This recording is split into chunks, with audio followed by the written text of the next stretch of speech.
শুভ সকাল বন্ধুরা, কেমন আছো সবাই? আমার প্রথম ডেইলি ব্লগে তোমাদের স্বাগতম জানাই। অনেকটা সকালে উঠে বাসি কাজগুলো সেরে ফেলেছি।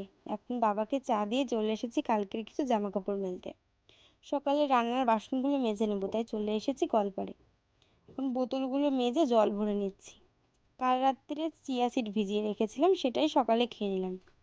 কালকে বৃষ্টি হতে একদম কাদা হয়ে গেছে বাড়ির সামনেটা। এরপর রোজের কিছু জামা কাপড় রয়েছে, সেগুলোই কেচে নেব। আজকের ওয়েদারটা কেমন, একবার রোদ উঠছে তো একবার বৃষ্টি পড়ছে। ঘরে এবার চলে এসেছি। সবার প্রথমেই ভাতটা বসিয়ে দেবো, আর একদিকে ডিমটা সিদ্ধ করতে বসিয়ে দিলাম। রান্না হয়েছে একবার সকালে, এখন আরেকবার হবে। আলুগুলো কেটে নিলাম। একদিকে ডিমের ঝাল হচ্ছে, আর একদিকে মাছ করব, তাই জন্য বসিয়েছি আলু। সর্ষে বাটা দিয়ে আলু দিয়ে মাছের ঝাল হবে। আজকে দুজন অতিথি এসেছে আমাদের বাড়িতে, আমার দিদি জামাইবাবু। এদিকে আজকে বিপত্তারিণী পুজো, তাই মা সমস্ত কিছু গুছিয়ে নিয়ে বেরিয়ে পড়লো এখন মন্দিরের উদ্দেশ্যে। তো আমি স্নান টান করে চলে এসেছি, আর এখন খেতে বসে পড়েছি।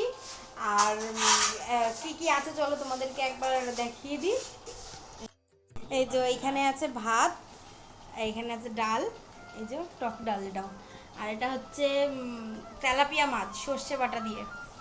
আর এটা হচ্ছে ডিমের ঝাল। ব্যাস, আজকের এইটাই মেনু। আর আলু মাখা আছে, ওটা সাইডে রাখা হয়েছে, এখন দেখাতে পারি। তো এই মেনু রয়েছে আজকে আমাদের দুপুরে। তো চলো এখন খেয়ে নিই, তোমাদের সাথে আবার পরে দেখা হচ্ছে। আর সন্ধে হয়ে গেছে, এখন মা বিপত্তারিণী পুজো করেছে, তাই এখন লুচিগুলো ভেজে নিচ্ছে। এটা হচ্ছে ছোলার ডাল, আর সাথে রয়েছে সুজি।